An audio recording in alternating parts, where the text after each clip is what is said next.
સુરતના અમરોલી વિસ્તારમાં કોસાડ ગામ પાસે ગન્નાળુ આજે પણ 3 દિવસથી બંધ છે। કોસાડ ગામના લોકો ગન્નાળુના લીધે લોકને તકલીફો પડી રહી છે।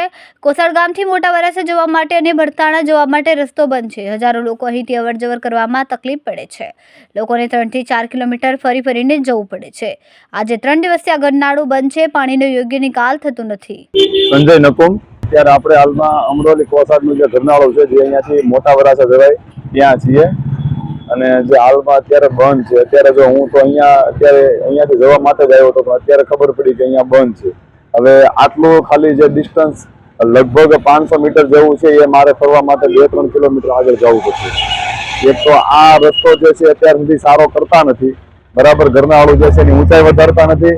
એના કારણે સતત અહીં પાણીનો ભરાવો જે છે, વરસાદ થોડો પણ વરસાદ થાય એટલે તરત અહીં પાણીનો ભરાવો, એનો કોઈ નિકાલ હજી સુધી એસએમસી લાવી શકી નથી। અહીંયા 2 ગરનાળા છે પણ છતાં પણ ચાલુ એક જ રાખે છે, બીજું ખાલી સારું કરવું પડે એટલે આટલું થઈને બીજું ચાલુ નથી કરતું। તો આટલી તકલીફો જે છે બધા શહેરીજનોને આજુબાજુમાં જેટલા મોટા વરાછા, આ બાજુ કોસાડ, આ બાજુ અમરોલી, આટલા એરિયાના જેટલા લોકો છે આ બધાને આ જે છે તકલીફો ભોગવે છે। લગભગ હું તેમ કહું કે અહીંયાનો ઉપયોગ લગભગ 5 વર્ષથી વધારે થવા લાગ્યો છે।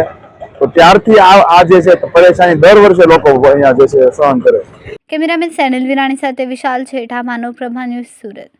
અમારા વિડિયોની નવી અપડેટ મેળવવા માટે સબસ્ક્રાઇબ કરો માનવ પ્રભા ન્યૂઝ ચેનલને, બેલ આઇકન ક્લિક કરો લેટેસ્ટ વિડિયો સૌથી પહેલા મેળવવા માટે।